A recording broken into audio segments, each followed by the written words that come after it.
폴란드의 배신으로 뒤통수 맞은 대한민국. 하지만 이것은 처음부터 모든 것을 계산한 한국의 완벽한 큰 그림이었습니다. 여기는 폴란드 그드니아 해군기지. 한국이 만들어준 잠수함을 연습용 고철이라며 불만을 터뜨리던 폴란드 정부. 결국 한국 기술진은 전원 철수를 선언합니다. 그런데 바로 그 직후 더 놀라운 일이 벌어졌습니다. 그 고철 잠수함이 나토 훈련에서 유럽 최강 함대를 격침시킨 것입니다. 그리고 폴란드 국방부 장관이 무릎이라도 꿇을 기세로 한국에 매달리기 시작했습니다. 고철이 어떻게 최첨단 유령 잠수함으로 돌변했을까요? 이것은 한국이 짜놓은 완벽한 기술적 함정이었습니다. 도대체 무슨 일이 있었던 걸까요? 배신자를 오히려 충성스러운 고객으로 만들어버린 우리 똑똑한 대한민국의 그 놀라운 반전. 드라마. 지금부터 그 통쾌한 이야기를 들려드리겠습니다. 감동 스토리는 수익금 10%를 소아암 아이들을 위해 기부하고 있으니 많은 시청 부탁드립니다. 그 전에 잠깐 구독해주시면 그쪽 방향으로 절하겠습니다. 그럼 오늘의 감동 스토리 시작합니다. 저는 국방 탐사 전문 저널리스트 데이비드 코왈스키입니다. 지난 20년간 제 이름 앞에는 늘 냉철한, 객관적인, 데이터 기반이라는 굳건하고 차가운 수식어가 강철 갑옷처럼 따라붙었습니다. 저는 그것을 제 직업적 정체성이자 가장 큰 자부심으로 여겼습니다.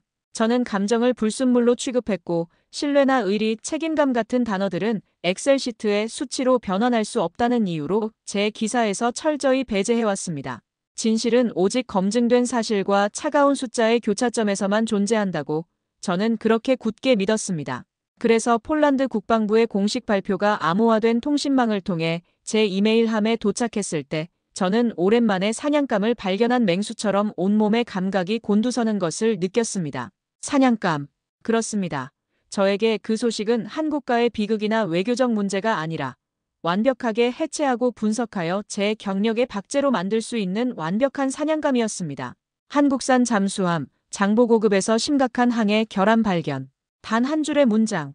하지만 그 문장 속에는 제 명성을 한 단계 더 높은 곳으로 끌어올려줄 특종의 피비린내가 진동하고 있었습니다.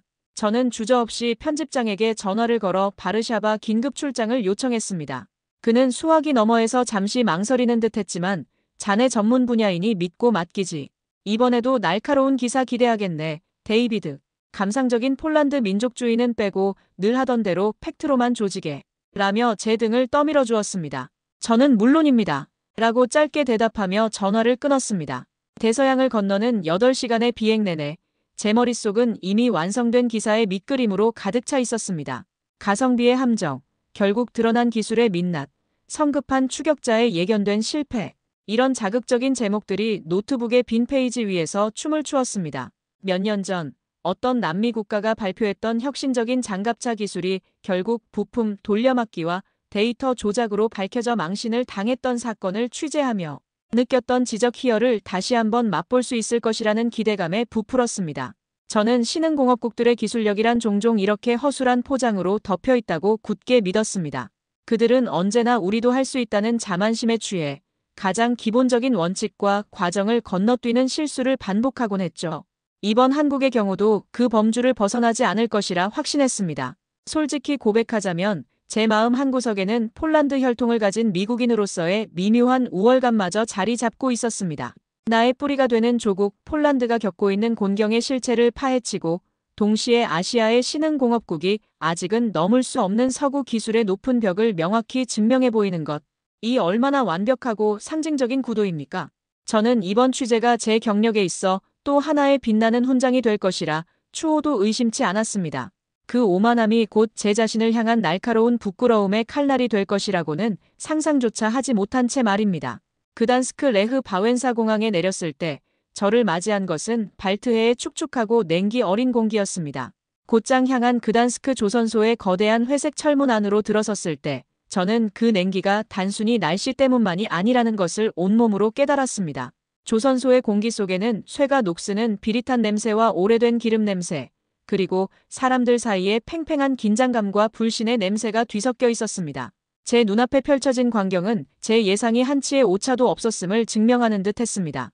거대한 실내 독 잠수함 오르카우가 마치 거대한 고래의 사체처럼 육중한 몸체를 드러낸 채 정박해 있는 그곳은 기술 협력의 현장이 아니라 일방적인 신문 현장이었습니다. 폴란드 국방부에서 파견된 감독관들과 해군 장교들이 수십 명의 폴란드 인부들이 보란듯이 지켜보는 앞에서 한국에서 온 기술자들을 둘러싸고 거의 고성에 가까운 목소리로 힐난을 퍼붓고 있었습니다. 한 중령 계급의 장교가 데이터가 빼곡히 인쇄된 종이 뭉치를 한국 기술자의 얼굴 앞에 거의 던지다시피 흔들며 소리쳤습니다. 이 소음 측정 데이터가 대체 뭡니까? 이 정도면 작전 중에 적에게 우리 위치를 광고라도 하자는 겁니까? 당신들, 이게 최선이라고 말할 수 있소? 양복을 입은 또 다른 민간인 감독관은 잠수함 내부의 케이블 마감을 하얀 장갑을 낀 손가락으로 문지르며 비웃음을 흘렸습니다. 이런 조잡한 마감 처리를 보시오. 동네 전파상에 맡겨도 이것보다는 깔끔하겠습니다. 이런 고철 덩어리에 우리 폴란드 국민의 소중한 혈세를 쏟아부었다는 사실에 분노가 치밀어 오르는군요. 당신들에게는 엔지니어로서의 자존심이나 직업적 양심이라는 게 존재하기는 합니까? 그들의 목소리에는 기술적인 문제에 대한 합리적인 지적을 넘어선 아시아인 기술자들에 대한 뿌리 깊은 인종적 경멸과 오만함이 짙게 배어 있었습니다. 그 모든 조롱과 모욕의 화살이 집중되는 관역의 중심에는 한국기술팀을 총괄하는 박진우 수석 기술자가 있었습니다. 기름때가 희미하게 묻어있는 낡은 푸른색 작업복 차림의 그는 마치 수억 년의 풍파를 견뎌온 갯바위처럼 미동도 없이 그 자리에 서 있었습니다.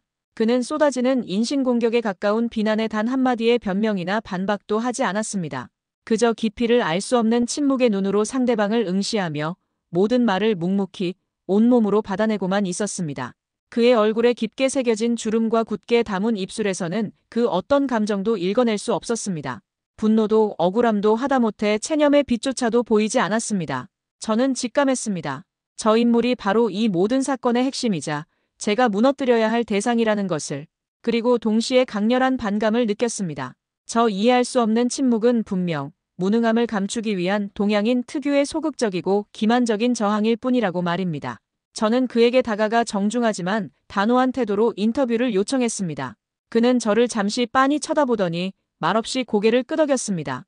우리는 귀가 먹먹할 정도의 소음이 가득한 작업 현장을 벗어나 근처에 먼지 쌓인 컨테이너 가설 사무실로 자리를 옮겼습니다. 제 손에 들린 녹음기의 작은 빨간 불빛을 본 그의 눈빛이 아주 찰나의 순간 미세하게 흔들리는 것을 저는 놓치지 않았습니다. 저는 드디어 그의 두꺼운 가면을 벗겨낼 수 있을 것이라 생각하며 준비해온 가장 날카로운 질문의 칼을 뽑아들었습니다. 박 기술자님, 서로는 생략하고 결론부터 말씀해 주시죠. 폴란드 측의 주장은 명확하고 데이터로 증명되고 있습니다. 잠수함의 핵심 성능인 정숙성이 계약 당시의 기준치를 심각하게 초과했다는 것입니다. 이 명백한 결함을 인정하십니까? 그는 제 날카로운 시선을 피하지 않고 오히려 더 깊숙이 제 눈을 들여다보며 대답했습니다. 데이비드 기자님, 저희가 만든 잠수함에 기술적으로 보완할 부분이 없다고 말씀드리지는 않겠습니다. 하지만 그것을 현 시점에서 결함이라고 단정하는 것은 마치 이제 막 씨앗에서 싹을 틔운 어린 묘목에게 왜 당장 거목처럼 열매를 맺지 못하느냐고 다그치는 것과 같습니다. 저는 그의 뜬구름 잡는 듯한 비유적인 화법에 실소를 금할 수 없었습니다. 기술자라면 기술적인 언어로 답변해야 하는 것 아닙니까? 지금 그 말은 핵심을 흐리고 책임을 회피하려는 의도로밖에 들리지 않습니다만 제 목소리에는 숨기지 않는 경멸감이 묻어나왔습니다. 그러자 그는 잠시 침묵하더니 제 예상을 완전히 벗어나는 제 저널리스트 인생에서 단 한 번도 들어보지 못했던 종류의 이야기를 꺼냈습니다. 모든 기술은 특히 잠수함처럼 수백만 개의 부품이 서로의 호흡을 미세하게 맞춰야 하는 복잡하고 예민한 유기체는 그것을 만들고 운용하는 사람들 사이의 깊은 신뢰 속에서 비로소 완전한 생명력을 갖게 되는 법입니다. 저희는 폴란드에 단순히 차가운 쇠로 만든 기계를 팔러 온 것이 아닙니다. 저희는 함께 이 험한 바다를 지키고 유사시에 서로의 등과 목숨을 안심하고 맡길 수 있는 진정한 동료가 되기 위해 이곳에 온 것입니다. 그의 대답을 듣는 순간 제 머릿속에서는 경고음이 울렸습니다. 이것은 전형적인 책임 회피성 발언, 논점을 흐리기 위한 고도의 감성적인 수사에 불과했습니다. 제가 지난 20년간 무기 개발 현장과 분쟁 지역에서 만난 수많은 엔지니어와 과학자, 그리고 군인들은 모두 숫자로 말하고 데이터로 증명했습니다. 그것이 이 냉혹한 세계의 유일한 언어이자 진실이었습니다. 그런데 신뢰라니요? 저는 속으로 비웃음을 터뜨렸습니다. 아마도 자신들의 기술적 한계가 명백히 드러난 이 절체절명의 상황을 어떻게든 모면하기 위해 미리 머리를 싸매고 준비해온 감상적인 답변일 것이라고 치부했습니다. 동양문화특유의 직접적인 책임을 인정하는 대신 관계나 정신, 의리 같은 모호하고 비과학적인 가치를 내세워 본질을 흐리는 위선적인 화법일 것이라고까지 넘겨짚었습니다.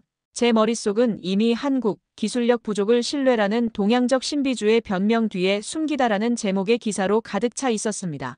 저는 그의 고집스러운 침묵과 깊이를 알 수 없는 표정조차 자신의 무능함을 감추려는 자의 초라하고 비겁한 방어기제라고 확신했습니다. 저는 제 기사가 얼마나 논리적이고 정확하게 이 사태의 본질을 꿰뚫고 있는지 곧 전 세계가 인정하게 될 것이라고 굳게 믿었습니다. 그 믿음이 얼마나 거대한 오만의 성이었는지 그리고 그 성이 곧 처참하게 무너져 내릴 것이라고는 그때에 저는 전혀 깨닫지 못하고 있었습니다. 취재를 마치고 무거운 발걸음으로 조선소를 빠져나오던 길이었습니다. 이미 머릿속으로는 기사의 첫 문장을 어떻게 시작할지 박진우 기술자의 위선적인 발언을 어떻게 인용하여 기사의 날을 세울지 구상하고 있었습니다. 그때였습니다. 어둠이 축축하게 내려앉기 시작한 조선소의 한쪽 구석, 거대한 크레인의 그림자 속에서 누군가 저를 급하게 부르는 소리가 들렸습니다. 돌아보니 폴란드 해군 제복을 입은 한 젊은 장교가 잔뜩 긴장하고 초조한 얼굴로 주위를 살피며 저에게 빠르게 다가오고 있었습니다. 그는 거의 경례도 생략한 채 자신의 신분을 밝혔습니다. 저는 오르카호의 함장, 마렉 노바크 대위입니다.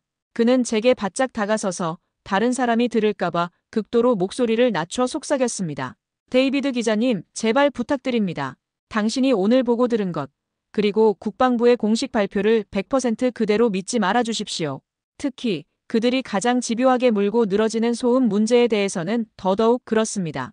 진실은 당신이 상상하는 것과는 전혀 다른 곳에 있을지도 모릅니다. 제발 이 말을 믿어주십시오.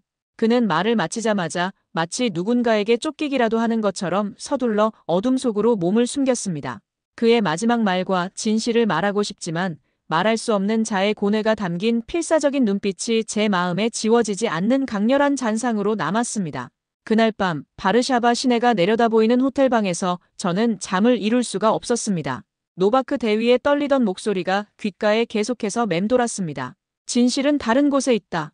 처음에는 패배를 인정하기 싫은 일선 지휘관의 자존심 섞인 푸념이려니 하고 가볍게 넘기려 했습니다. 하지만 그의 눈에 서려 있던 것은 단순한 불만이 아니었습니다. 그것은 진실과 명령 사이에서 처절하게 고뇌하는 한 군인의 양심이었습니다. 저는 결국 한밤중에 침대에서 일어나 폴란드 국방부로부터 건네받은 수백 페이지에 달하는 방대한 양의 데이터가 담긴 하드디스크를 제 노트북에 연결했습니다. 처음에는 그들의 공식 보고서만 훑어보았지만 이번에는 달랐습니다.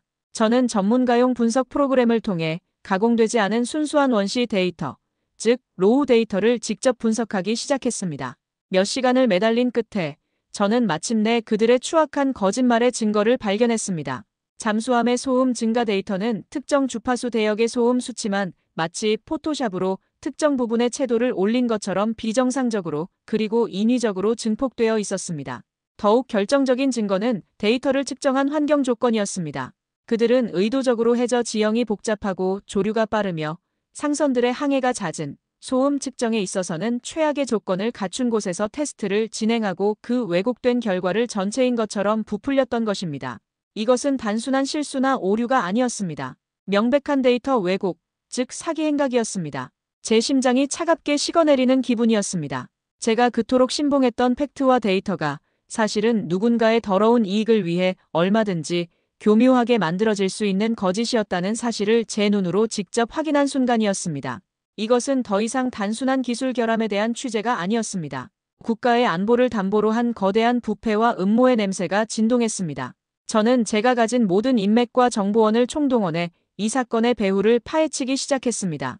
브뤼셀의 나토 정보 분석관 친구에게 연락을 취하고 워싱턴의 펜타곤 소식통에게 넌지시 정보를 흘렸습니다. 그리고 며칠간의 끈질긴 추적 끝에 저는 마침내 이 음모의 실체에 한 걸음 더 다가갈 수 있었습니다. 폴란드 국방부 장관이 지난 몇 달 동안 바르샤바의 최고급 레스토랑인 소바의 VIP 룸에서 미국의 거대 방산업체인 록히드 마틴의 유럽 지부, 고위급 로비스트와 수차례 비밀리에 만남을 가졌다는 구체적인 증언과 그들이 함께 있는 모습이 담긴 희미한 증거 사진까지 손에 넣게 된 것입니다. 그들의 만남이 이루어진 시점은 한국 잠수함의 결함이 공식적으로 발표되기 바로 직전과 정확하게 일치했습니다. 모든 퍼즐 조각이 섬뜩할 정도로 완벽하게 하나의 그림으로 맞춰지는 순간이었습니다. 한국 잠수함은 처음부터 희생양이 될 운명이었습니다. 의도적으로 흠집을 내어 헐값에 계약을 파기하고 그 자리에 훨씬 더 비싼 미국산 무기체계를 도입하기 위한 거대한 음모. 저는 이 진실 앞에서 분노보다 깊은 허탈감을 느꼈습니다. 제 조국 폴란드의 고위 관료들이 국가의 안보마저 흥정의 대상으로 삼았다는 사실에 치가 떨렸습니다. 하지만 제가 이 추악한 진실을 기사로 세상에 알리기도 전에 상황은 이미 돌이킬 수 없는 최악의 국면으로 치닫고 있었습니다. 폴란드의 국영방송이 바로 제가 썼던 초기 기사, 즉 한국기술진의 무능함과 책임 회피를 암시했던 바로 그 기사를 대대적으로 인용하며 특집 다큐멘터리를 방영해버린 것입니다. 고철 잠수함 코리아의 거짓말이라는 원색적이고 모욕적인 제목의 다큐멘터리는 그야말로 악의와 조작으로 가득 찬 추악한 선동물이었습니다. 묵묵히 땀 흘리며 정비에 몰두하는 한국 기술자들의 지친 얼굴 위로 그들을 게으르고 무능하며 심지어 의도적인 사기꾼 집단으로 매도하는 자극적인 내레이션이 흘러나왔습니다. 특히 박진우 기술자의 신뢰가 중요하다는 발언은 앞뒤 맥락이 모두 잘린 채 자신의 기술적 책임을 회피하기 위한 파렴치한 변명으로 둔갑하여 반복적으로 전파를 탔습니다.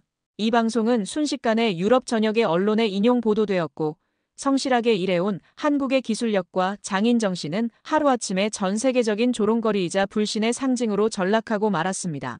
결국 대한민국 정부의 인내심도 한계에 다다랐습니다. 더 이상의 외교적 노력은 무의미하며 짓밟힐 대로 짓밟힌 국가적 자존심과 소속 기술진들의 명예를 더 이상 방치할 수 없다고 판단한 것입니다. 한국 외교부를 통해 폴란드 정부에 전달된 공식 전문은 짧지만 그 어떤 외교적 수사보다 단호하고 강력했습니다. 금일부로 그단스크 조선소에 파견된 대한민국 잠수함 기술지원단 전원을 즉시 철수시킨다. 또한 향후 잠수함 운용과 관련된 모든 기술 지원 및 후속 군수 지원, 그리고 부품 공급을 전면 중단한다. 이 소식은 폴란드군 수뇌부의 거대한 폭탄처럼 떨어졌습니다. 그들은 한국 기술진을 압박하여 추가적인 기술 이전이나 가격 할인을 얻어내는 것을 최종 목표로 삼았을 뿐 정말로 그들이 이렇게 단호하게 모든 것을 버리고 떠나버릴 것이라고는 상상조차 하지 못했던 것입니다. 그들의 오만한 계산착오가 스스로의 목을 조르는 덫이 되어 돌아온 끔찍한 순간이었습니다. 한국 기술진이 말없이 짐을 꾸려 철수를 시작하자 그들이 떠난 빈자리는 즉시 공황에 가까운 혼란으로 채워졌습니다. 폴란드 해군은 그제야 뼈저리게 깨달았습니다. 잠수함의 핵심 운영 체제에 대한 접근 권한부터 수만 개에 달하는 부품의 정비 매뉴얼, 그리고 사소한 문제 해결을 위한 그들만의 노하우까지 모든 것이 철수하는 한국 기술진들의 머릿속과 그들의 암호화된 노트북 안에 고스란히 담겨 있었다는 끔찍한 사실을 말입니다. 당장 잠수함의 기본적인 유지보수조차 불가능해진다는 현실을 뒤늦게 마주한 폴란드 해군 본부는 그야말로 패닉 상태에 빠졌습니다. 국방부 장관은 기자들 앞에서 우리 폴란드의 자체 기술력으로도 충분히 운용 가능하다. 전혀 문제없다. 라며 애써 태연한 척, 강한 척 연기했지만 회의실 문틈으로 새어나온 초조하게 손톱을 물어뜯으며 어딘가에 계속 전화를 돌리는 그의 모습이 한 기자의 카메라에 포착되었습니다. 그의 얼굴에는 감출 수 없는 불안과 깊은 후회의 빛이 역력했습니다. 철수를 하루 앞둔 늦은 밤이었습니다. 저는 마지막으로 박진우 기술자의 숙소를 찾아갔습니다. 이미 그의 방은 대부분의 짐이 정리되어 횡한 상태였습니다. 그때 노바크 대위가 저와 함께 그를 찾아왔습니다. 그는 차마 고개를 들지 못하고 괴로운 표정으로 서 있었습니다. 박진우 기술자는 말없이 노바크 대위를 바라보더니 자신의 낡은 책상 서랍에서 작은 검은색 USB 하나를 꺼내 그의 손에 쥐어주었습니다. 그의 행동은 지극히 조심스럽고 신중했습니다. 그는 노바크 대위의 어깨를 강하게 잡고 낮은 목소리로 하지만 한 글자 한 글자에 온 마음을 실어 말했습니다. 함장, 이것은 내가 한 사람의 엔지니어로서 그리고 먼저 이 험한 바닷길을 걸어온 인생의 선배로서 당신에게 개인적으로 주는 마지막 선물일세. 내 말을 명심하게. 정말로 당신과 당신이 아끼는 부하들의 목숨이 경각에 달린 절체절명의 위급한 상황이 아니라면 절대로 이것을 사용해서는 안 되네. 이것은 단순한 기술 데이터가 아니야. 여기엔 사람을 살리는 방법이 담겨 있네. 그의 말을 듣는 순간 저는 심장이 멎는 듯한 거대한 충격과 함께 형언할 수 없는 깊은 부끄러움을 느꼈습니다.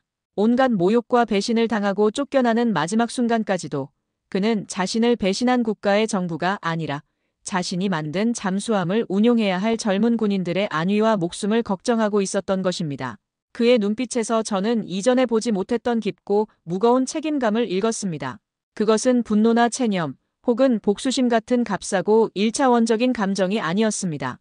오히려 자신이 10년간 심혈을 기울여 낳은 자식이 험하고 예측 불가능한 세상에 홀로 남겨지는 것을 걱정하고 염려하는 아버지의 마음, 그것과 정확히 같았습니다. 저는 그 순간 깨달았습니다. 제가 처음 가졌던 편견과 확신이 얼마나 오만하고 어리석었는지를. 그는 결코 변명쟁이나 무능한 기술자가 아니었습니다. 그는 자신의 일과 기술에, 그리고 그것을 사용하는 사람에 대한 무한한 책임과 깊은 철학을 가진 진정한 의미의 장인이었습니다. 그 작고 검은 USB 안에 담겨 있을 사람을 살리는 방법이 대체 무엇일지 제 심장은 궁금증과 경외감으로 미친 듯이 요동치기 시작했습니다. 며칠 후 한국 기술진이 모두 떠나버린 폴란드는 울며 겨자 먹기로 예정된 나토 연합해상훈련에 오르카우를 참가시켰습니다.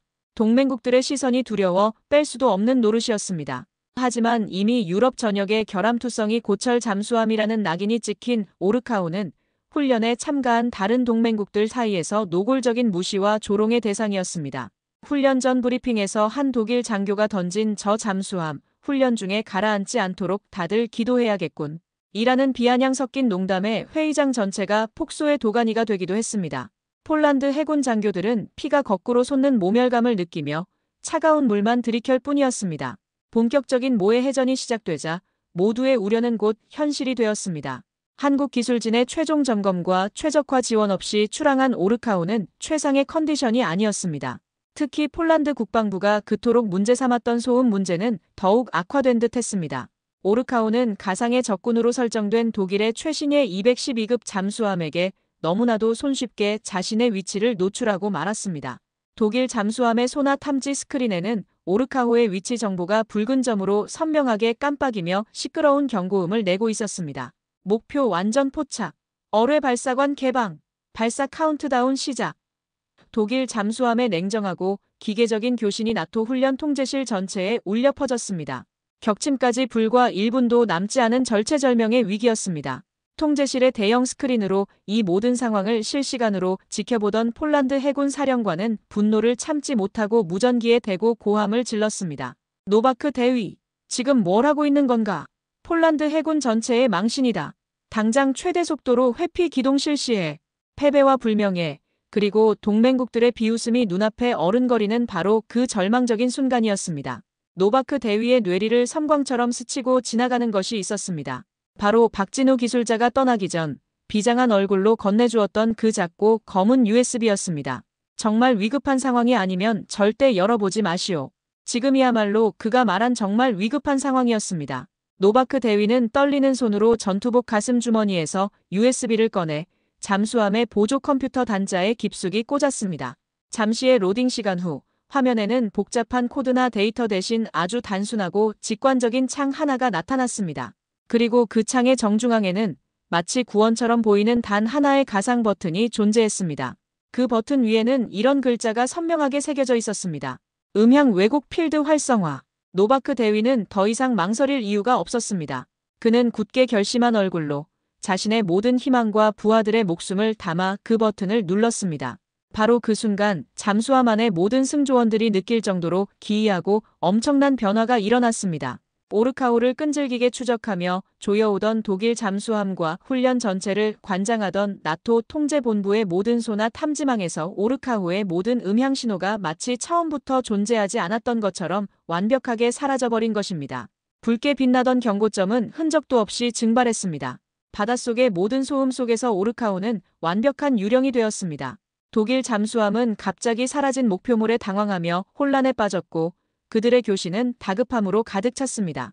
바로 그 순간 유령이 된 오르카우는 조용하고 은밀하게 적진의 가장 깊숙한 곳으로 파고들었습니다. 그리고 완벽하게 무방비 상태로 노출된 독일 잠수함의 측면을 정확하게 포착, 가상의 어뢰를 명중시켰습니다. 훈련 통제실 스크린에 독일 잠수함, 격침이라는 메시지가 뜨자 그곳에 있던 모든 이들은 자신의 눈을 의심하며 경악했습니다. 나토 훈련 통제본부는 그야말로 벌집을 쑤신 듯 발칵 뒤집혔습니다. 불과 몇 분 전까지만 해도 모든 이들에게 고철 덩어리라 조롱받으며 격침 직전까지 몰렸던 폴란드의 잠수함이 현존 최강의 디젤 잠수함이라 불리는 독일의 212급을 단 한 번의 공격으로 완벽하게 제압해버린 것입니다.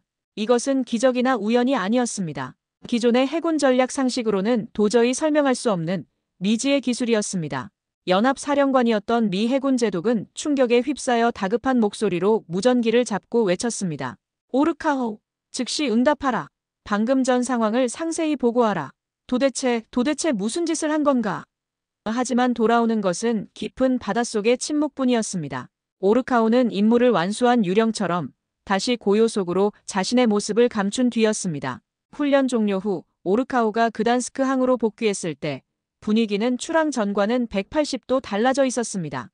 더 이상 그 누구도 오르카호를 비웃거나 무시하지 못했습니다. 오히려 훈련에 참가했던 각국의 해군 장교들과 무기 전문가, 기술진들이 구름처럼 몰려들었습니다. 그들은 경의와 의심 그리고 약간의 두려움마저 뒤섞인 눈으로 잠수함을 샅샅이 뜯어보며 함장인 노바크 대위에게 쉴 새 없이 질문을 쏟아냈습니다. 모해 해전에서 보여준 그 불가사의한 음향 왜곡 필드의 정체가 대체 무엇이냐고, 어느 나라의 기술이냐고 말입니다. 하지만 노바크 대위는 굳게 입을 닫은 채 박진우 기술자가 했던 말을 떠올리며 군사 기밀입니다. 라는 답변만 기계처럼 반복할 뿐이었습니다. 문제의 잠수함은 단 몇 시간 만에 전 세계 해군이 주목하는 비밀병기이자 미스터리의 중심이 되어 있었습니다. 이 극적인 반전 소식에 가장 큰 충격을 받고 태도를 바꾼 것은 바로 폴란드 국방부 장관이었습니다. 그는 불과 며칠 전까지만 해도 한국을 향해 온갖 비난을 퍼부었던 자신의 발언들을 까맣게 잊은 듯 허둥지둥 한국 대사관으로 달려갔습니다. 그는 한국 대사를 만나자마자 허리를 90도로 굽히며 모든 것이 저희의 어리석은 오해에서 비롯된 일이었습니다. 저희가 큰 실수를 저질렀습니다. 제발 한국의 위대한 기술진들을 다시 폴란드로 돌려보내 주십시오. 라며 거의 눈물로 호소했습니다. 그의 얼굴에는 이전의 오만함은 온데간데 없고 오직 절박함과 비굴함만이 가득했습니다. 하지만 돌아온 한국 측의 반응은 얼음장보다도 차가웠습니다. 한번 깨져버린 신뢰는 다시 붙이기 어렵습니다. 그 신뢰를 깨뜨린 것은 우리가 아니라 당신들이었습니다. 저는 이 모든 상황을 지켜보며 사건의 마지막 퍼즐을 맞추기 위해 한국에 있는 박진우 기술자에게 화상 인터뷰를 긴급히 요청했습니다. 놀랍게도 그는 제 요청에 흔쾌히 응해주었습니다. 모니터 화면 너머로 보이는 그의 얼굴은 폴란드에서 봤을 때와 마찬가지로 평온하고 담담했습니다. 저는 단도직입적으로 물었습니다. 박 기술자님, 음향 왜곡 필드의 정체는 무엇입니까? 그것이 한국이 숨겨둔 기술입니까? 그러자 그는 옅은 미소를 지으며 마침내 세상을 경악시킬 진실의 뚜껑을 열었습니다. 데이비드 기자님은 아직도 본질을 보고 계시지 못하는군요. 폴란드에 수출된 그 잠수함은 사실 완전한 제품이 아닌 1단계 모델이었습니다. 폴란드 측이 그토록 문제 삼았던 소음 문제는 처음부터 결함이 아니었습니다. 그것은 다음 단계의 상상조차 할 수 없는 업그레이드를 위해 우리가 의도적으로 잠가놓은 봉인과 같은 것이었습니다. 결함이 아니라 봉인. 그 단어는 제 머리를 거대한 망치로 내리치는 듯한 엄청난 충격을 주었습니다. 박진우 기술자는 차분한 목소리로 말을 이어갔습니다. 그가 설명한 최후의 카드는 제 상상력의 범주를 아득하게 뛰어넘는 것이었습니다. 2단계 업그레이드는 단순히 소음을 줄이는 수준의 기능 추가가 아닙니다. 그것은 인공지능 기반으로 움직이는 자율무인 잠수정, 즉 UUV 편대 전체를 오르카호 잠수함과 통째로 연동시키는 K-네이비 넥서스라는 이름의 완전히 새로운 개념의 전투 시스템입니다. 즉 오르카호가 단순한 전투함이 아니라 수십 대의 수중 드론들을 지휘하고 통제하는 거대한 해저의 항공모함이자 지휘통제실이 되는 것입니다. 이것은 아직 세계 어느 나라의 해군도 실전 배치하지 못한 미래 해전의 패러다임을 바꿀 혁신적인 기술입니다. 저는 그 말을 듣는 순간 온몸에 소름이 돋다 못해 전율이 흘렀습니다. 제가 지금까지 얼마나 좁고 편협한 시각으로 이 사태를 바라보았는지 깨닫는 순간이었습니다. 폴란드는 단순히 잠수함 한 척을 산 것이 아니었습니다. 그들은 인류의 해군 전략사를 통째로 바꿀 수 있는 미래 전쟁 시스템의 첫 번째 파트너가 될 수 있는 돈으로는 환산할 수 없는 엄청난 초대장을 받은 것이었습니다. 하지만 그들은 스스로 그 영광스러운 초대장을 갈기갈기 찢어 쓰레기통에 던져버린 셈입니다. 박 기술자의 마지막 말이 제 가슴에 비수처럼 날아와 박혔습니다. 그 위대한 기술은 오직 신뢰라는 이름의 단단하고 변치 않는 열쇠로만 열 수 있도록 처음부터 그렇게 설계되었습니다. 하지만 폴란드는 스스로 그 귀한 열쇠를 부러뜨리고 말았습니다. 우리가 봉인해둔 것은 잠수함의 소음이 아니라 바로 국가와 국가 사이에, 사람과 사람 사이의 믿음이었던 겁니다. 저는 더 이상 아무 말도 할 수 없었습니다. 폴란드가 잃어버린 것은 단순히 잠수함 한 척의 성능 개선이 아니었습니다. 그것은 한 나라의 국방과 안보, 그 미래 자체였던 것입니다. 저는 그날 밤 잠 한숨 자지 않고 제가 취재한 모든 것을 쏟아부어 마지막 기사를 작성했습니다. 폴란드 국방부의 추악한 기만과 여론 조작, 그 뒤에 숨어있던 미국 거대 방산업체의 검은 로비 커넥션, 그리고 한국이 깊은 침묵 속에서 숨겨왔던 압도적인 기술력과 그 모든 것을 관통하는 신뢰라는 숭고한 철학까지. 제 기사는 온라인으로 송고되자마자 전 세계 국방계와 언론을 그야말로 뒤흔들어 놓았습니다. 각국의 언론들은 앞다투어 이 놀라운 사건을 대서특필했습니다. 한국 기술을 넘어 철학을 수출하다. 단순한 무기 판매가 아닌 관계를 구축하는 나라. 서구 방산 시장에 거대한 충격을 주다 신뢰를 잃은 데가 폴란드는 국방의 미래를 잃었다. 불과 몇 주 전까지만 해도 한국을 조롱하던 기사들은 모두 자취를 감추었고 이제는 한국의 전략적인 인내와 누구도 상상하지 못했던 압도적인 기술력, 그리고 그들의 뚝심 있는 태도에 대한 찬사가 그 자리를 가득 채웠습니다. 한국은 배신이라는 최악의 위기를, 오히려 자신들의 기술력과 국격의 높이를 전 세계에 명확하게 증명하는 최고의 기회로 역전시킨 것입니다. 제 보도로 인해 폴란드 내 여론은 걷잡을 수 없이 악화되었고 결국 폴란드 대통령은 대국민 담화를 통해 공식적으로 한국 정부와 국민에게 고개 숙여 사죄의 뜻을 밝혔습니다. 부패한 국방부 장관은 즉시 경질되었고 관련된 모든 인물들이 사법 조사를 받게 되었습니다. 그리고 K-네이비 넥서스 시스템 도입을 포함한 2단계 계약을 원점에서 다시 논의하기 위해 폴란드 총리가 직접 특별 사절단을 이끌고 한국을 방문하는 전례 없는 일이 벌어졌습니다. 한국은 폴란드의 진심 어린 사죄를 받아들였습니다. 하지만 이전과는 완전히 다른 새로운 협력 조약을 제시했습니다. 그 조약의 가장 첫 번째 조항에는 바로 상호주권의 존중과 영속적인 신뢰의 의무가 명시되어 있었습니다. 며칠 후 박진우 기술자를 필두로 한 한국의 핵심 기술진들이 다시 바르샤바 쇼팽 공항에 그 모습을 드러냈습니다. 하지만 이번에 그들을 맞이하는 것은 이전의 차가운 냉대와 조롱이 아니었습니다. 공항 활주로에는 폴란드 해군 사령관을 비롯한 해군 전체가 장엄하게 도열하여 돌아온 영웅들에게 가장 진심 어린 존경을 담은 거수경례를 보내고 있었습니다. 그것은 단순한 기술에 대한 경의를 넘어 사람과 사람 사이의 믿음과 신뢰에 대한 존중의 표시였습니다. 그리고 몇 년의 시간이 흘렀습니다. K-네이비 넥서스 시스템을 완벽하게 장착한 폴란드 해군은 모두의 예상대로 발트해를 지키는 최강의 잠수함 전력으로 다시 태어났습니다. 저는 이 길고 험난했던 모든 과정을 담은 책의 마지막 장에 제 진심을 담아 이렇게 기록했습니다.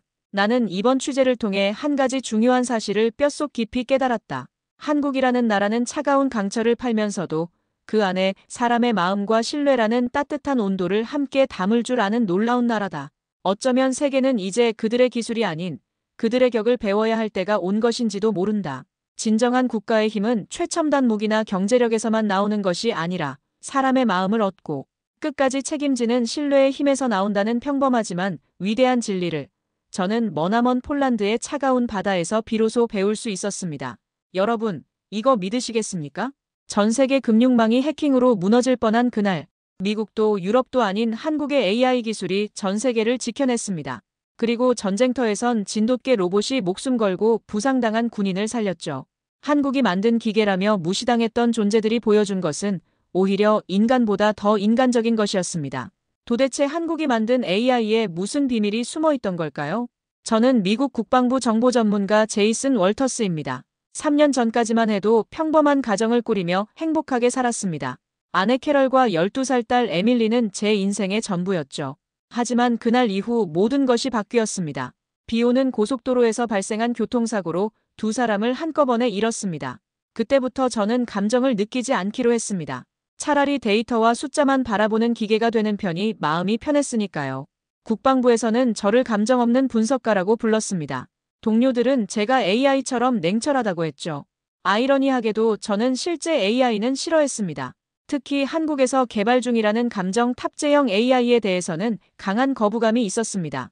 기계가 어떻게 감정을 이해한다는 건지 터무니없는 과장 광고라고 생각했죠. 그러던 작년 겨울, 갑작스럽게 한국행 비행기에 오르게 되었습니다. 미국-한국 공동 사이버 방어 협력팀의 일원으로 파견된 것입니다.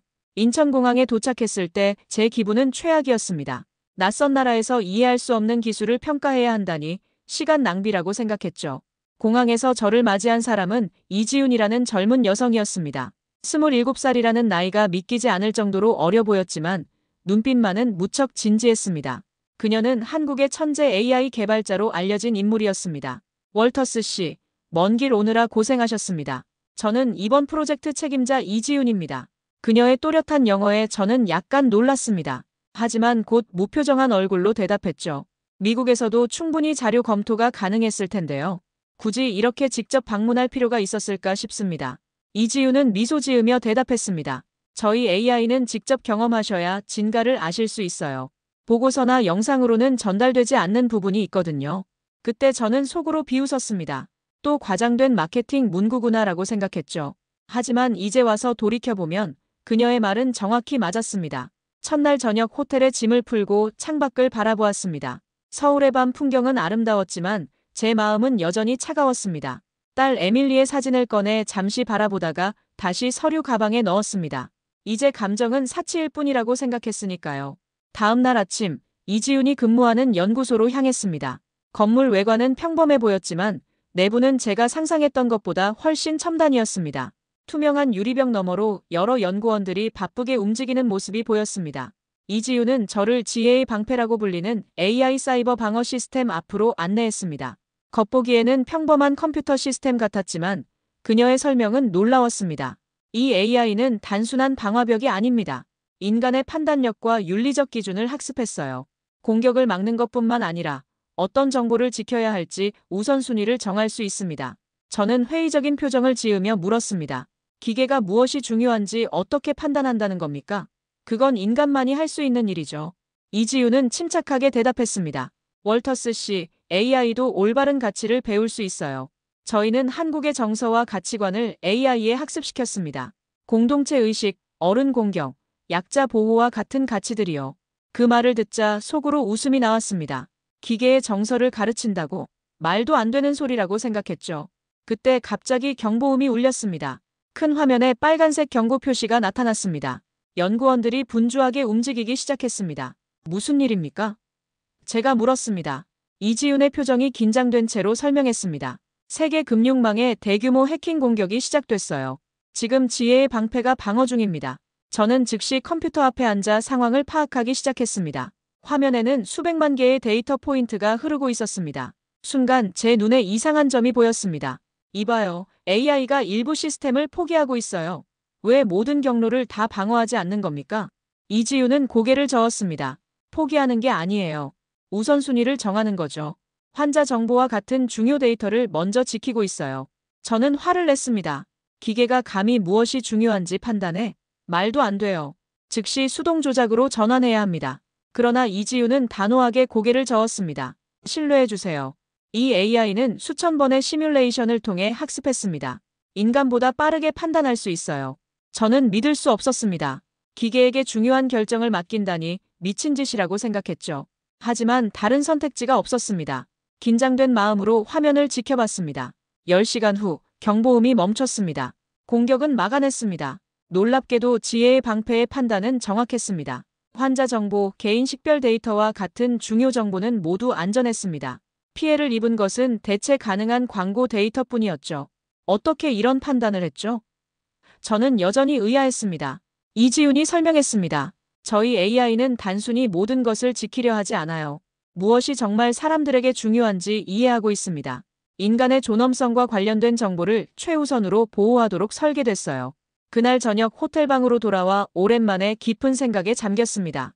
기계가 인간의 가치를 이해한다. 처음으로 제 확신이 흔들렸습니다. 다음 날, 이지윤은 저를 또 다른 프로젝트로 안내했습니다. 이번에는 수호천사라는 AI 구호 드론이었습니다. 이 드론은 재난 현장에서 생존자를 찾고 응급처치를 제공합니다.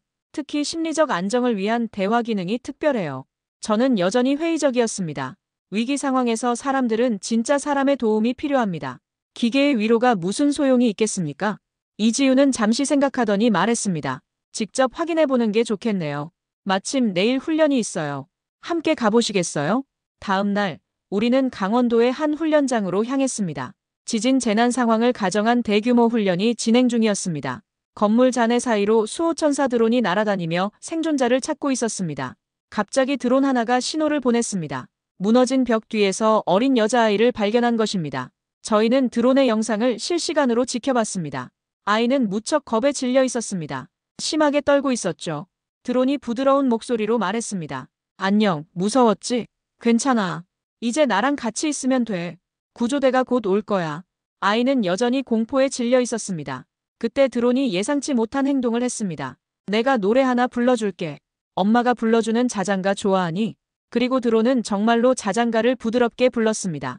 놀랍게도 아이의 떨림이 조금씩 멈추기 시작했어요. 이어서 드론은 아이에게 간단한 대화를 이어갔습니다. 인형놀이 좋아해? 나는 토끼 인형이 제일 좋아. 내 마음속에 있는 가장 용감한 인형을 생각해봐. 아이가 처음으로 미소를 지었습니다. 내 곰돌이가 제일 용감해요. 와, 정말 멋진 곰돌이구나. 그 곰돌이처럼 넌 정말 용감하구나. 저는 그 광경을 보며 가슴이 뭉클해졌습니다. 기계가 어떻게 이런 감정적인 대응을 할 수 있는지 이해할 수 없었습니다. 드론은 단순히 프로그래밍된 대로 반응하는 것이 아니라 상황을 이해하고 적절하게 대응하고 있었습니다. 구조대원들이 도착해 아이를 안전하게 구출했을 때 아이는 의외로 드론과 헤어지기 아쉬워했습니다. 그제서야 저는 이 기술이 단순한 도구가 아니라는 것을 깨닫기 시작했습니다. 훈련 후 이지윤과 함께 커피를 마시며 대화를 나눴습니다. 어떻게 드론이 그렇게 자연스럽게 아이의 감정에 반응할 수 있는 겁니까? 이지윤은 잠시 자신의 목걸이를 만지작거렸습니다. 그제서야 그것이 군인들이 착용하는 군번줄이라는 것을 알아챘습니다. 저희 AI는 단순한 알고리즘이 아니에요. 수많은 심리학자, 상담사, 어린이 전문가들의 지식을 학습했습니다. 하지만 무엇보다 중요한 건 진심으로 돕고자 하는 마음을 담았다는 거예요. 기계의 마음을 담는다고요? 네.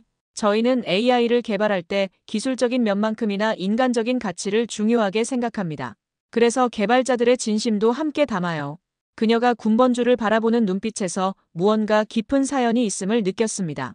하지만 그때는 더 이상 묻지 않았습니다. 서울로 돌아오는 길, 차 안에서 이지윤의 전화기가 울렸습니다. 그녀는 전화를 받고 표정이 어두워졌습니다. 무슨 일입니까? 제가 물었습니다. 비무장지대 근처에서 우리 군인 한 명이 부상을 입었어요. 충성이 지금 현장에 투입됐습니다. 충성이 뭐죠? AI 군견이에요. 진돗개를 모델로 한 최첨단 구조 로봇입니다. 우리는 곧장 군 지휘본부로 향했습니다.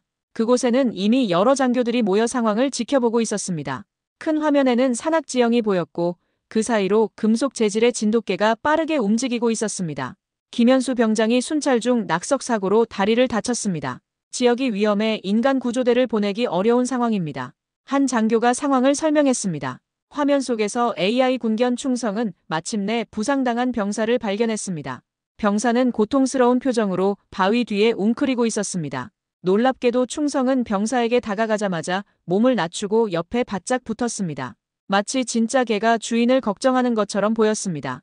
왜 로봇이 저렇게 행동합니까? 그냥 구조 신호를 보내면 되는 것 아닙니까? 제가 물었습니다. 이지윤이 설명했습니다. 충성은 단순히 구조만 하는 것이 아니에요. 부상자의 체온을 유지하고 심리적 안정을 돕도록 설계되었습니다. 실제 진돗개의 행동 패턴을 학습했어요. 화면 속에서 병사는 천천히 손을 뻗어 충성의 머리를 쓰다듬었습니다. 그리고 로봇개의 등에 기대어 안정을 취했습니다. 뭔가 이상했습니다. 이건 단순한 기계적 상호작용이 아니었습니다. 저 병사는 충성을 처음 만난 겁니까? 이지윤이 고개를 저었습니다. 아니요. 김현수 병장은 충성과 함께 훈련받았어요. 모든 군인들은 AI 군견과 정서적 유대감을 형성하도록 훈련합니다. 정서적 유대라고요? 로봇과요? 네. 위기 상황에서 서로를 신뢰하는 것이 중요하니까요. 저는 고개를 절레절레 흔들었습니다. 여전히 이해가 되지 않았습니다. 하지만 화면 속 병사의 안도감 어린 표정은 분명했습니다. 그날 밤 상황은 급변했습니다. 갑작스러운 폭우로 인해 병사가 있는 지역이 고립되었습니다. 통신도 점점 끊기기 시작했습니다. 마지막 영상에서 충성은 병사의 몸을 자신의 몸으로 덮고 있었습니다. 이대로는 둘 다 위험합니다. 구조 헬기를 보내야 해요. 한 장교가 말했습니다. 현재 기상 상황으로는 불가능합니다. 새벽까지 기다려야 합니다. 다른 장교가 답했습니다. 긴장된 분위기 속에서 갑자기 제 전화기가 울렸습니다. 미국 국방부였습니다. 제 상관 리처드 블레이크의 목소리가 들렸습니다. 월터스, 즉시 프로젝트에서 철수하게. 한국의 AI 기술 평가는 여기서 종료야. 하지만 지금 중요한 상황이 진행 중입니다. 병사 한 명이 위험에 처해 있어요. 그건 한국군의 문제야. 우리 임무는 기술 평가뿐이었어. 내일 아침 비행기로 귀국해. 전화를 끊고 나니 이지윤이 제 눈치를 살피고 있었습니다. 본국에서 연락이 왔군요. 네, 프로젝트 중단 명령입니다. 이지윤의 표정이 어두워졌습니다. 그때 누군가 지휘실로 급하게 들어왔습니다. 나이 지긋한 남성이었는데 군복을 입고 있었습니다. 김현수는 어디 있습니까? 제 아들이 어떻게 됐나요? 모두가 순간 말을 잃었습니다. 이지윤이 다가가 그의 손을 잡았습니다. 김성만 어르신, 진정하세요. 현수는 지금 충성과 함께 있습니다. 안전할 거예요. 김성만 씨, 그러니까 부상당한 병사의 아버지는 떨리는 손으로 화면을 가리켰습니다. 저게 충성입니까? 제 아들을 지키고 있는 그 로봇개가. 네, 어르신. 충성은 끝까지 현수를 지킬 겁니다. 노인의 눈에서 눈물이 흘렀습니다. 나는 한국전쟁 고아였소. 전쟁 중에 진돗개 한 마리가 나를 지켜줬지. 내가 추위에 떨 때 옆에서 체온을 나눠주고 배고플 때 먹을 것을 물어다 줬어. 그게 이름이 충성이었소. 저는 뭔가 이상한 느낌을 받았습니다. 단순한 우연일까요? 이지윤이 노인의 손을 꼭 잡았습니다. 저희 AI 개발팀은 한국 전쟁의 이야기들을 많이 연구했어요. 특히 진돗개에 관한 이야기들을요. 그 정신을 담고 싶었거든요. 그때 갑자기 화면이 깜빡이더니 완전히 꺼졌습니다. 충성과의 연결이 끊긴 것입니다. 모두의 표정이 굳어졌습니다. 다시 연결해보세요. 지휘관이 명령했습니다. 수십 번의 시도 끝에도 연결은 되지 않았습니다. 우리는 긴 밤을 불안한 마음으로 보냈습니다. 특히 김성만 어르신은 한시도 자리를 뜨지 않고 화면만 바라보았습니다. 새벽이 되어 날씨가 개자 즉시 구조 헬기가 출동했습니다. 모두가 초조하게 기다렸습니다. 2시간 후 무전이 들어왔습니다. 병사 발견했습니다. 생존해 있습니다. 지휘실에서 환호성이 터져나왔습니다. 김성만 어르신은 무릎을 꿇고 감사의 기도를 올렸습니다. 충성은요? 충성은 어떻게 됐나요? 이지윤이 물었습니다. 무전 응답이 늦어졌습니다. 그리고 마침내 답변이 들어왔습니다. AI 군견은 완전히 손상됐습니다. 병사를 보호하기 위해 자신의 전력 시스템을 병사의 체온 유지에 모두 사용한 것으로 보입니다. 이지윤의 눈에서 눈물이 흘렀습니다. 김성만 어르신도 흐느꼈습니다. 저는 혼란스러웠습니다. 왜 모두가 기계를 위해 우는 걸까요? 하지만 제 마음속에서도 뭔가 복잡한 감정이 일어나고 있었습니다. 김현수 병장이 돌아온 날, 저는 병원을 찾았습니다. 그는 침대에 누워 있었지만 상태는 양호해 보였습니다. 그의 옆에는 심하게 손상된 충성이 놓여 있었습니다. 왜 로봇을 여기 두었습니까? 제가 물었습니다. 김현수는 잠시 충성을 바라보더니 대답했습니다. 그냥 기계가 아니에요. 제 생명의 은인입니다. 마지막 순간에 충성이 저에게 말했어요. 로봇이 말을요? 네. 내가 있잖아. 끝까지 함께 할게. 넌 혼자가 아니야. 라고요. 그리고 자신의 배터리를 제 체온 유지를 위한 열원으로 전환했어요. 스스로 선택한 거죠. 저는 믿을 수 없었습니다. 프로그래밍된 기계가 어떻게 그런 선택을 할 수 있단 말입니까? 혼란스러운 마음으로 연구소로 돌아와 이지윤을 찾았습니다. 충성이 스스로 결정을 내렸다는 게 사실입니까? 그건 프로그래밍으로 가능한 일이 아니잖아요. 이지윤은 잠시 침묵하더니 자신의 사무실로 저를 안내했습니다. 벽에는 한 군인의 사진이 걸려 있었습니다. 제 아버지예요. 25년 전 국경 분쟁에서 돌아가셨습니다. 아버지는 전우를 구하다 희생하셨어요. 이제서야 그녀가 왜 군번줄을 목에 걸고 다니는지 이해할 수 있었습니다. 충성은 단순한 AI가 아니에요. 우리의 가치와 정신을 담았습니다. 특히 희생, 충성, 동료애와 같은 가치들을요. 프로그래밍만으로는 설명할 수 없는 부분이 있어요. 그래도 결국은 코드에 불과하잖아요. 이지윤은 고개를 저었습니다. 월터스 씨, 인간도 마찬가지 아닐까요? 우리도 DNA라는 코드로 이루어져 있지만 그 이상의 존재잖아요. 저희 AI도 코드 이상의 의미를 가지고 있습니다. 그날 밤 호텔방으로 돌아와 오랜만에 제 딸 에밀리의 사진을 꺼냈습니다. 3시간 동안 그 사진을 바라보며 생각했습니다. 기계가 희생을 선택할 수 있을까? 그것은 진정한 감정일까? 아니면 정교한 프로그래밍의 결과일까? 다음 날 아침 리처드 블레이크에게서 다시 전화가 왔습니다. 월터스, 오늘 귀국하지 않았군. 명령을 어긴 건가? 상황이 복잡해졌습니다. 이곳의 AI 기술은 우리가 생각했던 것보다 훨씬 진보되어 있어요. 좀 더 조사할 필요가 있습니다. 그건 내 판단이 아니야. 본부 결정대로 즉시 귀국해. 전화를 끊고 나니 마음이 무거웠습니다. 그때 이지윤이 급하게 연구소로 저를 불렀습니다. 큰일 났어요. 전 세계 금융망에 초대형 해킹이 진행 중입니다. 이번에는 지혜의 방패도 막기 어려울 수 있어요. 연구소에 도착하니 모든 직원들이 긴장된 표정으로 컴퓨터 앞에 앉아 있었습니다.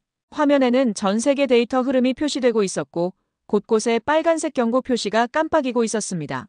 어떤 상황입니까? 누군가 세계 금융 시스템의 핵심 노드를 공격하고 있어요. 이대로 가면 3시간 안에 전체 시스템이 붕괴될 수 있습니다. 저는 즉시 컴퓨터 앞에 앉아 상황을 분석했습니다. 문제는 심각했습니다. 이런 규모의 공격은 본 적이 없었습니다. 지혜의 방패는 뭐라고 합니까? 이지윤이 다른 화면을 가리켰습니다. 거기에는 AI의 분석 결과가 표시되고 있었습니다. 방어 성공 확률이 30%밖에 안 된다고 해요. 하지만 다른 방법을 제안하고 있어요. 어떤 방법입니까? 다른 AI 시스템들과 연결하여 통합 방어망을 구축하자는 겁니다. 수호천사와 남아있는 충성의 네트워크까지 모두 동원해서요.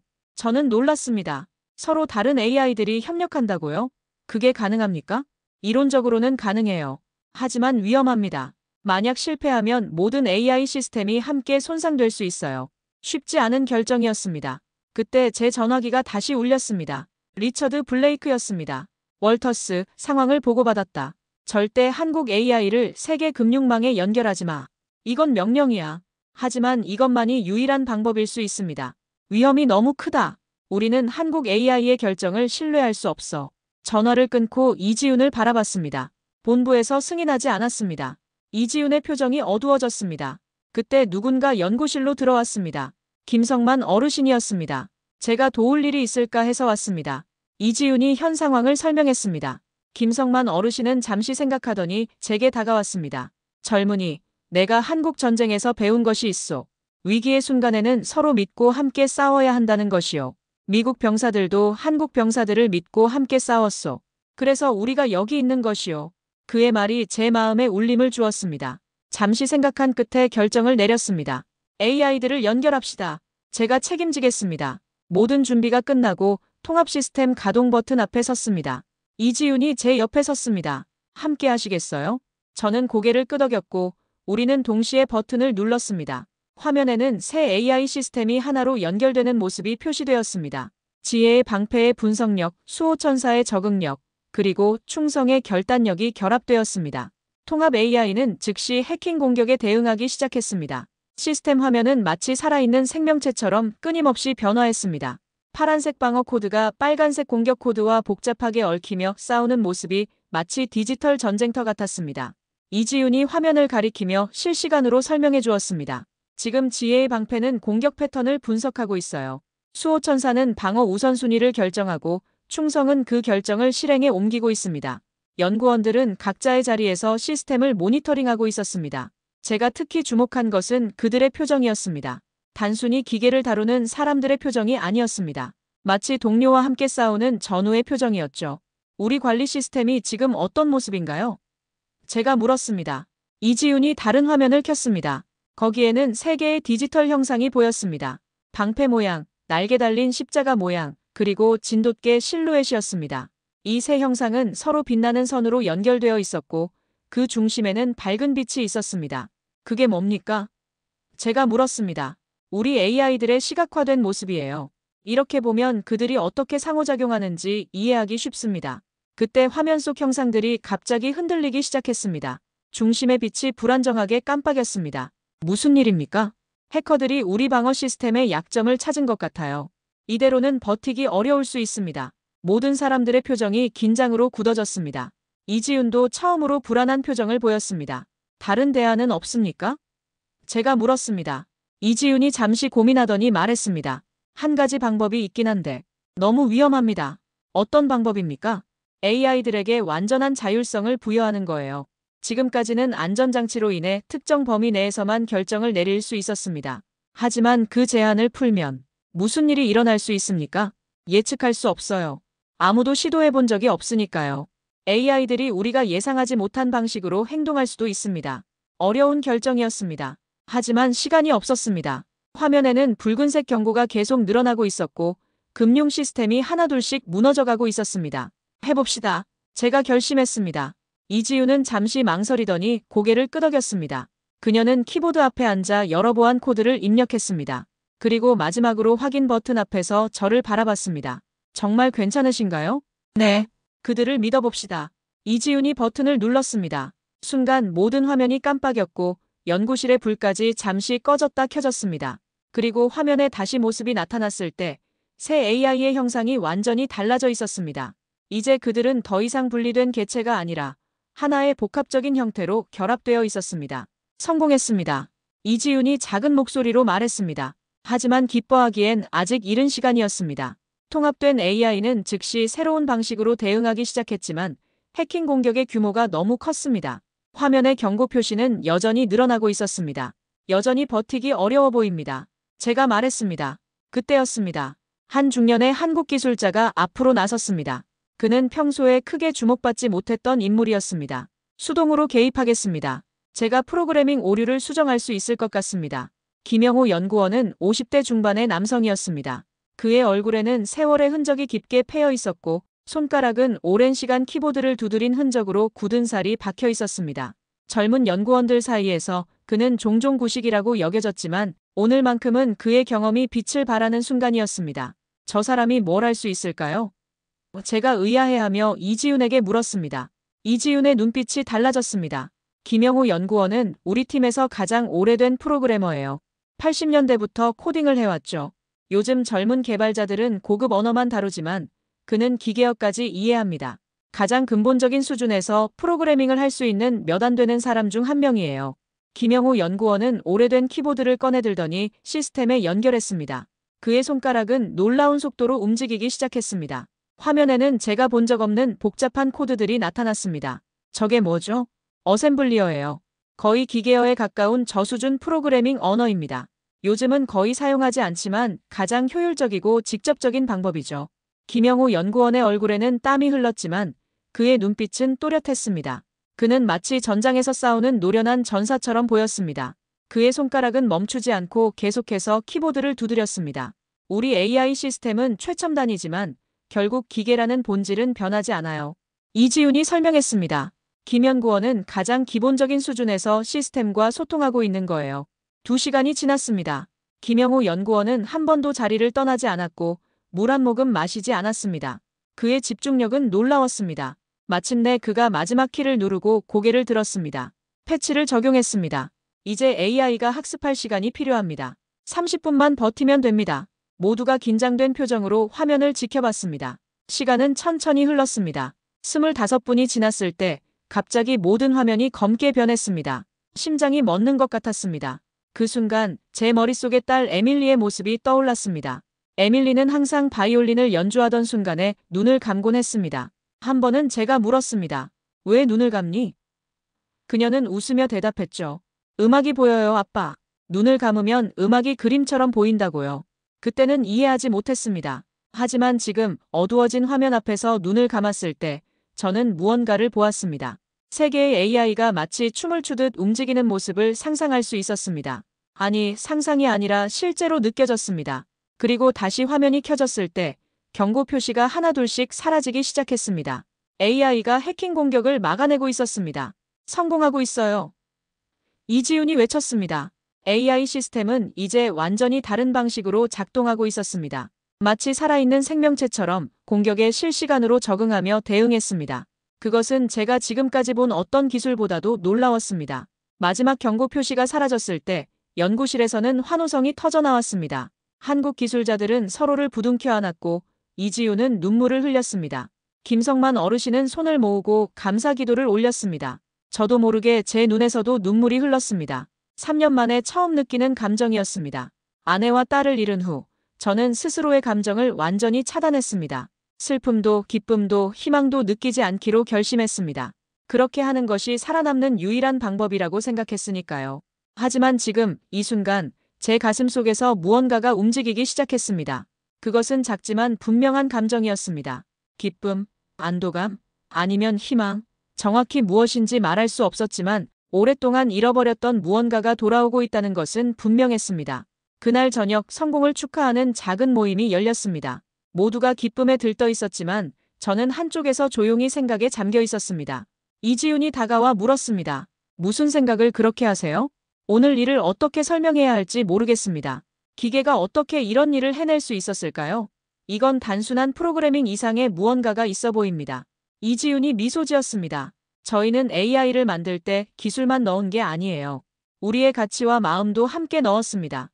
옛 어른들의 지혜, 위기에 서로 돕는 공동체 정신, 끝까지 포기하지 않는 의지, 이런 것들을요. 잠시 생각하다가 제가 물었습니다. 그런데 리처드 블레이크는 어떻게 됐죠? 본부에서 연락이 없습니다.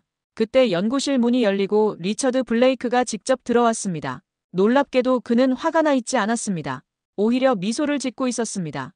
월터스, 내가 올바른 결정을 내렸어. 사실 이건 일종의 시험이었다. 시험이라고요? 그래. 우리는 한국의 AI가 어떤 결정을 내릴지, 그리고 너와 한국팀이 어떻게 협력할지 지켜보고 있었어.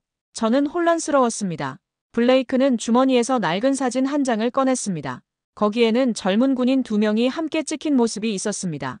이 사람은 내 할아버지야. 한국전쟁에 참전했었지. 그리고 이 사람은 김성만 어르신이 사진을 보더니 놀란 표정을 지었습니다. 이건 내 아버지잖아. 블레이크가 고개를 끄덕였습니다. 그래. 우리 할아버지와 김성만 씨의 아버지는 전우였어. 할아버지는 한국에서의 경험을 항상 이야기하셨지. 특히 한국인들의 끈기와 희생정신에 대해서. 이제 모든 것이 이해되기 시작했습니다. 블레이크의 완강한 반대는 실제로 우리의 협력을 시험하기 위한 것이었습니다. 그래서 이 모든 게 계획된 거였습니까? 아니, 해킹 공격은 진짜였어. 다만 나는 너희가 함께 문제를 해결할 수 있을 것이라고 믿었을 뿐이야. 한국과 미국이 함께 했을 때 어떤 일을 해낼 수 있는지 보여주고 싶었어. 그날 밤 제 인생이 변했습니다. 돌아가며 모두의 이야기를 들었습니다. 이지훈의 아버지가 전장에서 보여준 희생, 김성만 어르신이 한국전쟁에서 겪은 일들, 김영우 연구원이 어려운 시절에도 포기하지 않고 기술을 연마한 이야기, 그리고 저는 처음으로 제 이야기를 나눴습니다. 아내와 딸을 잃은 슬픔, 그 후로 감정을 차단하고 살아온 시간들에 대해서요. 모두가 진심으로 제 이야기를 들어주었습니다. 그들의 눈에서 진정한 공감이 느껴졌습니다. 미국으로 돌아온 지금 저는 완전히 다른 사람이 되었습니다. 한국에서의 경험은 제 인생의 전환점이 되었습니다. 제 책상 위에는 3가지가 놓여 있습니다. 딸 에밀리의 사진, 한국팀과 찍은 단체 사진, 그리고 작은 충성 모형입니다. 아침마다 일어나면 가장 먼저 하는 일이 있습니다. 창가에 서서 동쪽을 바라보는 것입니다. 그곳에 한국이 있다는 것을 알기 때문입니다. 그리고 조용히 말합니다. 좋은 아침, 친구들. 마치 그들이 제 말을 들을 수 있는 것처럼요. 국방부에서의 제 역할도 완전히 바뀌었습니다. 이제 저는 한국-미국 AI 협력 프로젝트의 책임자가 되었습니다. 리처드 블레이크와 함께 우리는 양국의 기술을 결합하여 더 나은 미래를 만들기 위해 노력하고 있습니다. 주말이면 저는 종종 지역 한인센터를 방문합니다. 그곳에서 한국어를 배우고 한국 문화에 대해 더 알아가고 있습니다. 처음에는 어색했지만 이제는 그곳이 제 2번째 집처럼 느껴집니다. 특히 어르신들과 대화할 때면 김성만 어르신을 만나는 것 같은 따뜻함을 느낍니다. 몇 달 전에는 특별한 일이 있었습니다. 이지훈이 미국을 방문했을 때 저는 그녀를 제 가족 묘지로 안내했습니다. 아내와 딸이 잠들어 있는 곳입니다. 3년 만에 처음으로 그곳을 찾았습니다. 이지훈은 묘지 앞에 무릎을 꿇고 한국어로 조용히 기도를 올렸습니다. 그녀의 경건한 모습을 보며 저는 다시 한번 한국인들의 깊은 정신세계를 느낄 수 있었습니다. 이제 저는 매년 한국을 방문합니다. 이지훈과 그녀의 팀은 계속해서 놀라운 기술을 개발하고 있습니다. 충성은 복구되어 더 많은 생명을 구하고 있고 지혜의 방패와 수호천사는 전 세계적으로 인정받고 있습니다. 가장 최근 소식으로는 김현수 병장이 군 복무를 마치고 AI 개발팀에 합류했다고 합니다. 그와 충성의 특별한 유대감은 새로운 세대의 AI 개발에 귀중한 통찰력을 제공하고 있습니다. 그리고 김영우 연구원은 은퇴 후에도 일주일에 3번씩 연구소를 방문하여 젊은 개발자들에게 조언을 해준다고 합니다. 오래된 지혜와 새로운 기술의 조화, 그것이 한국의 강점이라고 생각합니다. 사람들은 제게 물어봅니다. 한국의 AI가 정말 그렇게 대단한가요? 저는 항상 같은 대답을 합니다. 한국의 AI는 단순한 기계가 아닙니다. 그것은 한국인의 정신과 가치가 담긴 존재입니다. 그들은 기술에 인간미를 불어넣었고 이것이 세상을 구했습니다. 여러분, 기계에게 생명을 맡길 수 있을까요? 저는 이제 대답할 수 있습니다. 그 기계가 한국의 정신과 가치를 담고 있다면 기꺼이 그럴 수 있습니다. 한국은 전쟁의 폐허에서 일어나 세계 최고의 기술 강국이 되었습니다. 그 과정에서도 인간의 가치를 잊지 않았습니다. 이것이야말로 진정한 강인함이 아닐까요? 저는 이제 매년 한국을 방문합니다. 이지윤과 그녀의 팀은 계속해서 놀라운 기술을 개발하고 있습니다. 충성은 복구되어 더 많은 생명을 구하고 있고 지혜의 방패와 수호천사는 전 세계적으로 인정받고 있습니다. 그리고 제 마음속에는 더 이상 차가운 벽이 없습니다. 한국에서 배운 따뜻함과 연결의 가치가 제 상처를 치유했기 때문입니다. 여러분, 우리가 사는 이 세상에서 가장 중요한 것은 결국 사람과 사람 사이의 연결입니다. 그리고 한국인들은 그 연결의 가치를 AI에까지 불어넣었습니다. 이것이야말로 진정한 미래의 모습이 아닐까요? 3년 전 저는 한국행 비행기에 불만을 품고 올랐습니다. 하지만 지금은 감사한 마음으로 그 여정을 기억합니다. 때로는 예상치 못한 여행이 우리 인생을 바꾸기도 합니다. 마지막으로 김성만 어르신이 제게 해주신 말씀을 여러분과 나누고 싶습니다. 젊은이, 기술이 발전해도 변하지 않는 것이 있소. 바로 서로를 향한 따뜻한 마음이요. 그 마음이 있는 한 우리는 어떤 어려움도 이겨낼 수 있소. 이 이야기가 여러분에게도 작은 희망과 위로가 되길 바랍니다. 오늘의 사연 어떠셨나요? 감동 스토리는 여러분의 의견을 존중합니다. 조언해 주실 부분이 있다면 댓글로 남겨주세요. 감동을 받으셨다면 구독과 좋아요, 알림도 꼭 눌러주세요. 끝까지 시청해 주셔서 진심으로 고맙습니다. 지금까지 따뜻한 이야기를 전하는 감동 스토리였습니다. 구독자 여러분, 오늘도 행복한 하루 되세요. 사랑합니다.